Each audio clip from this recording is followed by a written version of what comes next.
প্রায় ১ বছর ধরে আলু ভাজি খাই না। আজ খুব ইচ্ছে হলো আলু ভাজি দিয়ে রুটি খাবো। যেই ভাবা সেই কাজ। সকাল সকাল উঠেই আলু ভাজি আর রুটি করে নিলাম।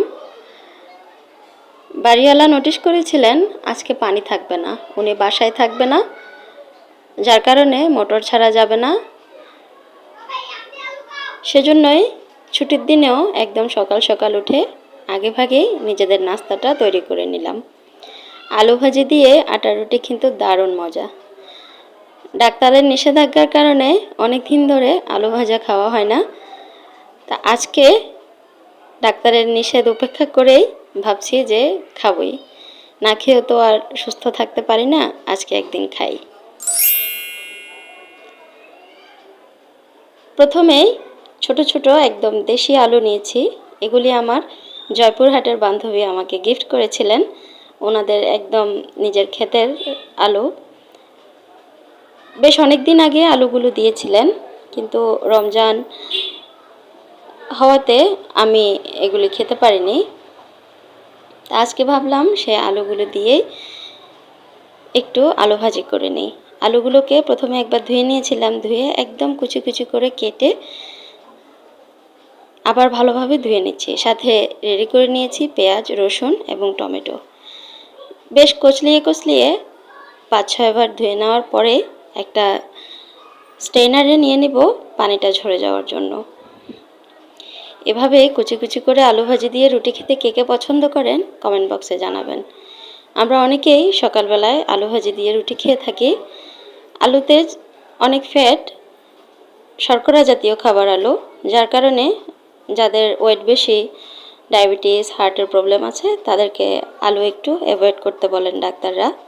তবুও বাঙালি ভোজন রসিক বলে কথা, যেটা মন চায় সেটা আসলে না খেলেই নয়।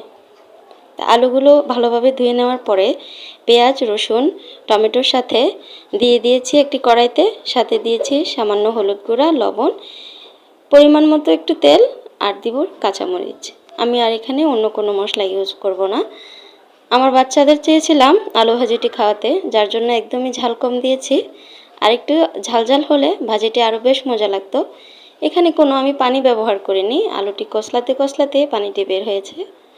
সেই পানিতেই আলুটি সিদ্ধ হবে। একদম কম আগুনে আলুটি বসিয়ে দিয়েছি, আর পাশের চুলায় বসিয়ে দিয়েছি আটা সিদ্ধ করার জন্য পানি। আটার রুটি আমি সিদ্ধ করেই বানাই। এটি একদম দেশি গম, যেটা দেশি গম, লাল আটার রুটি।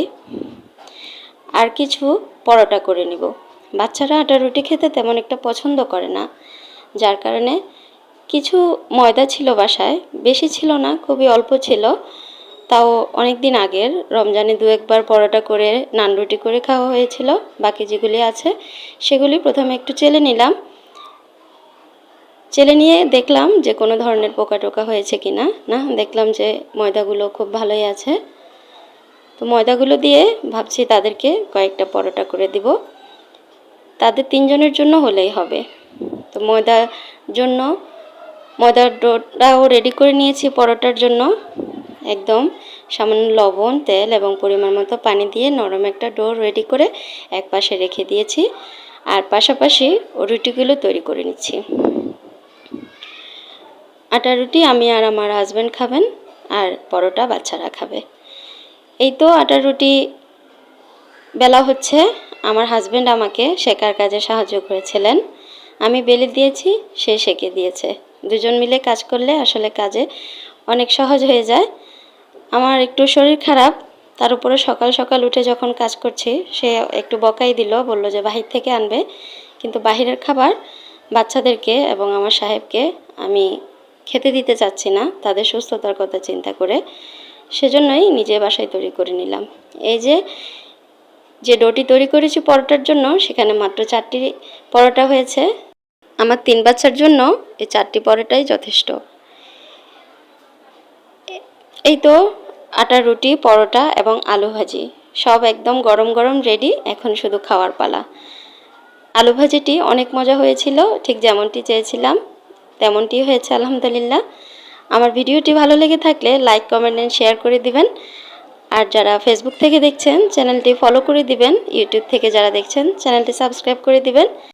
আজকে এ পর্যন্তই। ভালো খান, সুস্থ থাকুন। আসসালামু আলাইকুম, আল্লাহ হাফেজ।